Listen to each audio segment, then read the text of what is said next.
자, 지금부터는 뒤숭숭한 민주당 상황 이야기해 보겠습니다. 이재명 대표의 체포동의안이 국회에서 부결이 됐지만 이탈표가 예상보다 훨씬 많이 나온 이후에 지지층 중심으로 이른바 색출 또 살생부 작성이 시작이 됐습니다. 친명계 입장은 더 강경해졌는데 전당원 투표로 이재명 대표의 거취를 결정하자 이런 제안도 나왔습니다. 비명계 입장 들어봐야 됩니다. 오선 중진의 이상민 의원 전화 연결돼 있습니다. 의원님 나와 계십니까? 네, 안녕하세요. 의원님 요새도 지금 문자 받고 계십니까? 네. 많이 문자 많이 옵니까? 오고 있네요. 당원들한테 문자 계속 많이 옵니까? 네네. 예. 이 뭐 당원 전체는 아니겠죠. 일부 당원들로부터 예. 그 당 뭐 이렇게 소위 뭐 그런 집중적으로 이렇게 문자가 옵니다. 전화도 오고. 그런 어떤 행동들 어떤 의미로 받아들이시고 계시는 겁니까? 글쎄요, 뭐 여러 차례 지적이 됐지만 네. 뭐 어느 특정 정치인을 좋아하고 특정인을 따르고 하는 건 뭐 자연스러운 모습이고 또 뭐 부럽기도 합니다만은. 네.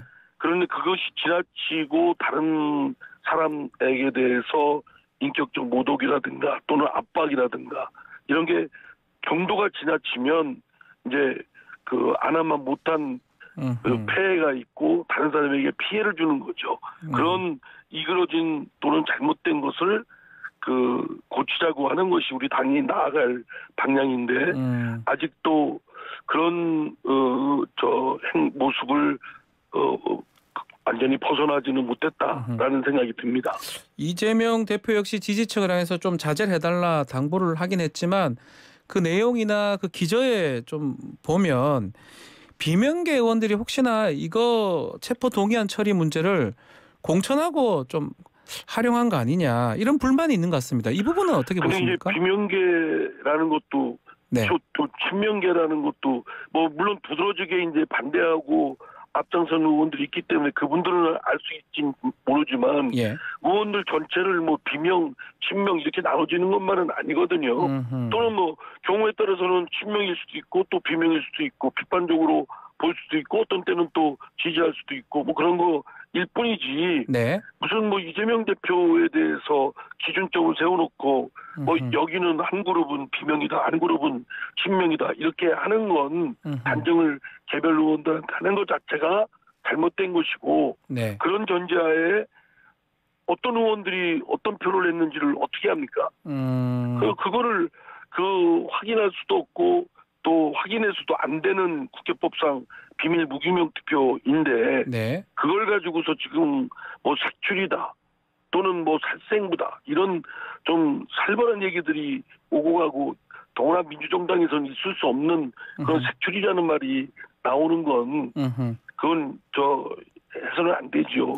우리 나치 시대에 그 기독교 신자를 색출하려고 십자가 밟기를 강요하고 막 그랬지 않습니까? 네. 그건 양심의 자유에도 반하는 것이고 우리 민주주의 가치를 가장 근본 또 앞장선 최우선 가치로 여기는 우리 더불어민주당에서는 이런 정치 문화는 있어서는 안 된다라고 생각합니다. 그러면 그 당시 체포 동의안 표결 당시에 뭐 한동훈 장관이 설명을 하고 이재명 대표가 또 얘기도 하고 했던 부분 그런 것들을 듣고 객관적으로 지금 의원들이 판단했던 것이다 이렇게 보시는 거군요. 뭐 저도 마찬가지지만요. 예. 뭐 이렇게 여러 가지 그 측면도 바라보고 또 다른 의원들과도 소통을 통해서 어떤 것이 적절한지 의견을 나눠보기도 하고 그런 과정을 통해서 결론을 내리기 때문에 사실 그 자리에서 뭐 어떤 사람의 말을 듣고 금방 뭐 가해서 부르받겠다든가 그건 아니다. 바로 가로받겠다든가 뭐 이런 거의 저는 제가 보기에는 없을 겁니다. 아 그러면 일단 의총에서는 부결하는 걸로 이렇게 총회를 잡은 거 아닙니까?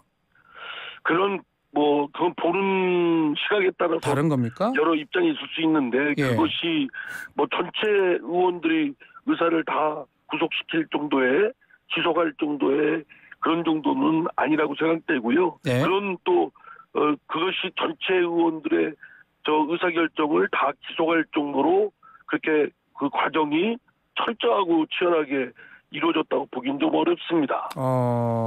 그래도 지금 표 자체가 지금 엄청 뭐 이탈표가 30표 이상 뭐 38, 40까지 될 수도 있다 이런 식으로 얘기를 하고 있는데 자 그러다 보니까 김남국 의원 같은 경우는 뭐 표결 하루 이틀 전부터 계속 전화가 조직적인 전화가 또 가결 부결 무효 이런 얘기가 나왔다라고 얘기를 하던데요. 그 부분은 어떻게 보면 됩니까? 글쎄요. 그 조직적이라는 것도 네. 제가 보기엔 뭐 한두 사람이 기획해가지고 막 그 조직적으로 움직여서 이제 그런 증자도 없고요. 증거가 없다. 335 모여서 자기들끼리 얘기한 건 있었겠죠. 335는 있었을 것이다. 예. 예, 335야 당연히 의원들이 자기 혼자 무슨 벽면 수행하고 어떤 영감을 얻어서 결론을 내리는 건 아니니까요. 네. 민심도 어떤지 또 당에 따르는 의원들의 의견은 어떤지 이런 거를 뭐 완전 뭐 전면 다 그렇게 하기는 어렵겠지만 제약된 범위 내에선 그런 노력들은 했을 거라고 보고요. 예. 저도 전화를 받았습니다. 저는 전화 왜냐면 받으셨어요? 예. 저는 저 이재명 대표에 대해서 누구 못지않게 비판적으로 그런 입장을 표명하고 했던 사람인데, 네. 이번 체포 동의안 건과 관련해서는 검찰에 이재명 대표의 사법적 의혹과는 별개로 검찰의 수사 태도나 별건 수사 여러 가지 등등을 비춰볼 때 적법조사의 위반이라든가 또는 뭐 좀 비겁한 뭐 이런 행태라든가 이런 걸 볼 때 검찰의 손을 들어주기가 어렵다. 아하. 이거를 얘기하고 다니니까 근데 저한테는 전화가 와서 아니 그 반대하다가 그렇게 말씀하면 좀 어떡하냐 하면서 저 무효표라도 좀 해주셔야 되는 거 아니냐. 아 무효라도 해달라. 뭐 그런 얘기는 그건 뭐 우리가 뭐 법안 얘기할 때 찬성 반대 이런 의견들을 많이 권유를 받긴 합니다. 서로 간에. 그런 얘기도 하군요. 예. 그렇지만 저는 그 얘기 들었다고 해서 제가 뭐 그 말 따라서 무효하겠습니까? 제 생각이 있는데 제가 정해진 세간대로 저는 투표를 했던 것이고요. 네. 다른 사람도 마찬가지일 겁니다. 뭐 무슨 전화하고 뭐 어쩌고 했는지는 제가 뭐 저한테는 그 정도밖에 밖에 없었지만 그렇다고 해서 그것 때문에 뭐 내린 결론을 뭐 좌지우지 할 정도의 것은 아니라고 생각합니다. 표결 전에 전화가 온 거는 맞네요. 그러면 김남국 의원 말처럼. 아니 한 번 전화 왔습니다. 한 명 그 누구라고 말씀은 하기 좀 그런가요? 그거는 뭐 얘기하면 안 되겠죠. 근데 그런 일이 이번에만 있는 것이 아니고 어떤 법안이든 어떤 거든 다들 그렇게 합니다. 그리고 이번에도 뭐 부결하자는 거는 당 지도부에서부터 그렇게 총의를 모으자라고 그렇게 얘기를 한 것도 그런 거의 하나의 일환이겠죠. 그러면 그 의원이 이상민 의원한테만 연락했을 것 같지가 않네요. 다른 데도 했을 가능성도 있겠네요. 그거는 뭐 제가 그 가능성은 모르죠. 왜냐하면 제가 이제 저한테 얘기한 거는 그동안 이재명 대표에 대해서 비판적 입장이었는데 좀 자기들 자기 생각과는 달리 뭐 이렇게 검찰의 입장을 들어줄 수 없는 부결 입장이라고 표명을 하고 다니니까 이제 뭐 이렇게 얘기하다가 그것 때문에 전화한 것만은 아닌 것 같고요. 뭐 이런저런 얘기하다 그 얘기를 하길래 그러냐. 그래서 무효표라도 해서 뭐 입장 표명이 좀 필요하지 않느냐 그러길래 알았다 잘 생각해 보겠다라고 말했죠. 그거 가지고 뭐 논쟁 벌일 일이 있겠습니까? 뭐 무효표 지금 말씀하셔서 그런데 그 중간에 좀 언론에 보도됐던 그 부자 이상하게 써놓은 국회의원들이 두 분 있잖아요. 무자인지 부자인지 그런 거는 뭐 어떤 겁니까? 뭐 무효 만들려고 하는 겁니까? 고민이 있어서 그런 이게 가도 하기도 그렇고. 제대로 적어야죠. 근데 국회의원이 그 가서 그렇게 쓰면 됩니까? 뭐 궁금해서요. 절 나버리시면. 궁금해서요. 초등학생도 아니고. 그러니까 그런 분들이 이번만이 아니라 뭐 법안 할 때 간혹 나옵니다. 나옵니까? 예. 300분 중에 그런 분들도 있군요. 파악하기 어려운 글자로 이렇게 휘갈려 써서 좀 판독하기 어려운 그래서 무효 처리되는 그런 표기된 그 방법 그런 종이도 많이 나옵니다. 가끔 나옵니다. 가끔. 요번에 무효가 이제 11표 좀 많이 나왔는데 그 무효표는 사실은 약간 의사표시라고 봐야 되겠죠. 의사표시라고 봐야 됩니까? 제가 보기엔 그런 움직임이 있었던 건 사실입니다. 가결에 하자니 뭐 검찰의 입장을 동조하는 것 같고 그렇다고 우리가 그 불체포 특권을 공약을 폐기를 했고 이재명 대표도 지난 대선 때 폐기를 했고 당론으로도 불체포 특권을 폐기하기로 공약을 내걸었는데 네. 지금 이 건의 경우 뒤집는 거 아니겠습니까? 그 이유가 어찌됐든 간에 그거에 대한 국민적 따가운 시선을 피하기도 그렇고 그래서 무효 처리하겠다 이런 의원들은 있었습니다. 저도 말씀 나누면서 무효. 의원들하고 얘기하면서 가결하기도 그렇고 반대하기도 붙자하기도 좀 양심상 그렇고 그래서 무효 처리해야 되겠다. 그런 의원들이 의사표시가 아닌가 싶습니다. 아, 그런 분들이 표결 전에 좀 있었다 이 말씀이네요. 예, 그거는 저도 여러 의원들하고 얘기하면서 들은 의견입니다. 혹시 몇 명, 11명 정도 됩니까? 그거는 제가 모든 의원들 다 만나면서 한 건 아니니까 그 숫자가 분명히 저기라고 말씀을 못 드리겠습니다만 여러 분 됐습니다. 여러 분. 또 좀 논란되는 것 중에 하나가 표결 전에 그 강병원 의원이 마태복음 27장을 읽었다 이렇게 알려졌어요. 이게 이 예수가 십자가에 못 박히는 그런 장면이 모사된 부분이잖아요. 이게 맞다면 그거는 제가 그 의원께서 그 무슨 뜻으로 했는지는 저도 잘 모르겠습니다. 못 박히라 이 말 아닙니까? 그런 뜻으로 그러니까 좀 보이지 제가 않나요? 단정을 미리 얘기해서 단정 지을 수 없지 않겠습니까? 그분의 우선 해명을 듣기 전까지는. 알겠습니다. 자, 그 의원님께서 이제 지금 겉으로 나온 숫자가 빙산의 일각이고 물 밑에 있는 얼음 덩어리는 훨씬 클 것이다 이렇게 말씀을 하셨어요. 왜 그러냐면 지금 이재명 대표의 사법 리스크는 이미 오래전부터 당에 아주 어둡게 드리워진 검은 구름입니다. 먹구름이고 그것이 갈수록 더 이제 심해지고 그것이 이제 총선까지 가면 상당히 당이 입을 타격이 클 것이다라고 예상하는 건 너도 나도 다 갖고 있는 대부분 갖고 있는 생각일 겁니다. 물론 이견이 있는 분들도 있겠지만 그런 분들이 이재명 대표가 계속 대표직을 유지하는 게 맞느냐 또 본 당을 위해서는 이걸 차단시켜야 되는데 차단시킬 방법이 뭐가 있겠느냐 그 방법으로 대표직 일단 물러섰다가 다시 복귀하는 게 어떠냐부터 이런저런 얘기들을 하시는 분들이 상당수가 있습니다. 상당수가 그걸 있다. 말씀을 드리는 겁니다. 그런 의견들의 표출이 이번 오히려 또 어떤 의원들은 아예 그 불체포 특권을 주장할 것이 아니라 그 회기 아닌 때 이재명 대표가 제발로 그 법원 영장 심사를 받아서 권성동 예처럼 말하는 거죠. 영장을 기각시켜버리는 게 오히려 깔끔하지 않겠느냐. 저도 그 같은 생각입니다. 그런 의원들도 상당수 많고요. 그렇다면 의원들 목소리가 확 나와야 되는데 지금 보면 몇 분이 이상민 의원님은 정확하게 얘기를 하시지만 말고는 뭐 조홍천 의원이나 몇 분 안 계신 것 같기도 하고요. 글쎄요. 이제 저도 이제 그런 의원들이 그럼 저도 그런 생각 갖고 있는 의원들한테 좀 방송에 인터뷰 좀 해서 공개적으로 하든 우총에서든 얘기를 좀 해달라.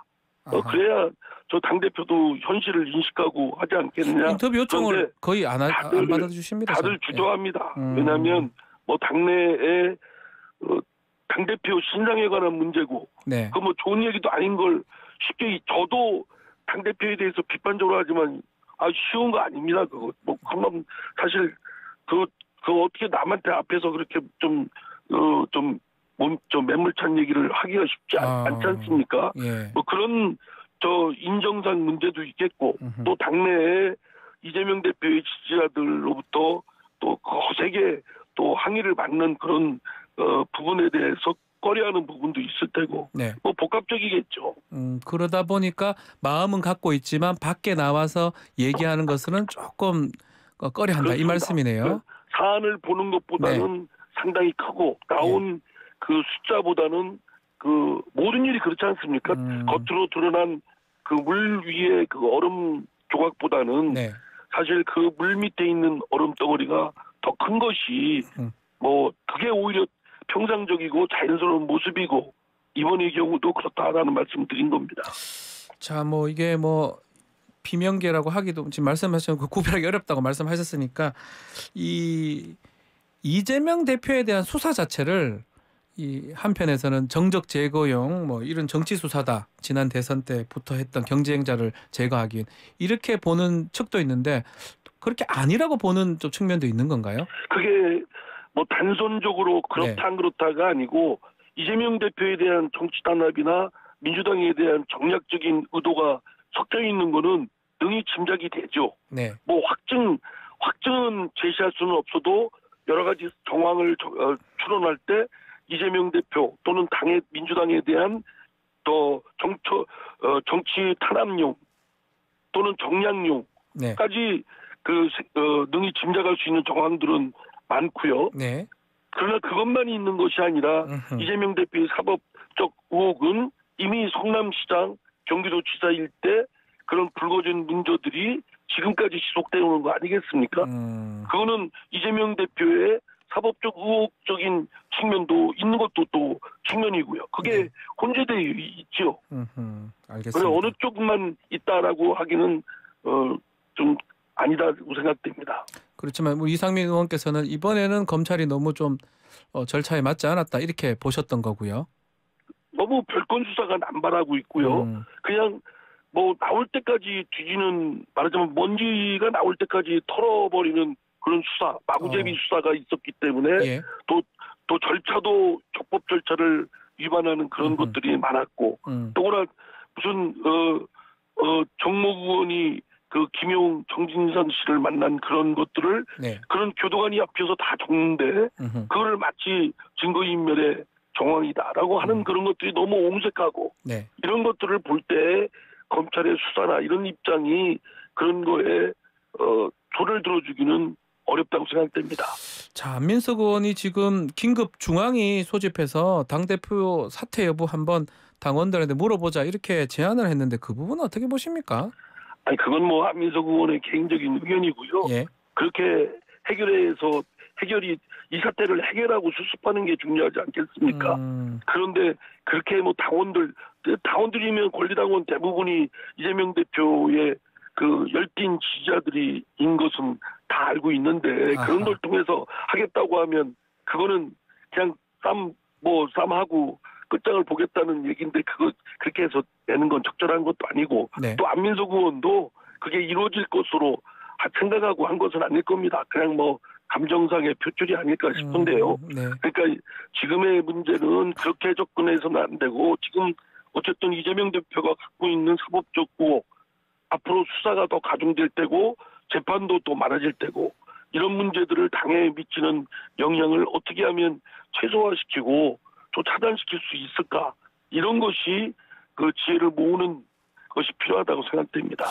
자, 마지막으로 지금 원내대표 지금 이제 임기가 다 돼 가는데 조기 원내대표 좀 선거 경선 관측도 나오고 있는데 그 부분 좀 말씀 주십시오. 뭐 그것도 뭐 1, 2개월 차게이밖에 안 되는데 예. 이번에 사태 났다고 해서 무슨 뭐 난리 난 것처럼 또 원내대표를 뭐 조기에 퇴진시키고 조기에 선거하자는 것도 논리적으로 명분이 좀 약합니다. 아하. 그냥 평상시대로 네. 이런 표결이 지도부의 생각과 다르게 나올 수 있는 일들은 뭐 건건이 여러 번 있었던 것이고 또 앞으로도 있을 겁니다. 네. 그런 것 있을 때마다 뭐 지도부 뭐 조기 퇴진 뭐 난리가 난 것처럼 이렇게 대응하는 거는 좀 얕은 이거라고 생각되고요. 네. 오히려 이럴 때일수록 좀 듬직하게 좀 평상시대로 평정심을 잃지 않고 원래 예정된 것대로 진행하는 것이 맞다고 생각되고요. 네. 뭐 거기에 따라서 다소 수축적으로 조정할 수는 여지는 있겠죠. 그러나 뭐 이번에 그 표결권 때문에 어떻다라고 하는 건 적절한 대응은 아닌 것 같습니다. 알겠습니다. 자, 오늘 말씀 여기까지 듣겠습니다. 감사합니다. 네, 감사합니다. 이상민 더불어민주당 의원과 함께했습니다.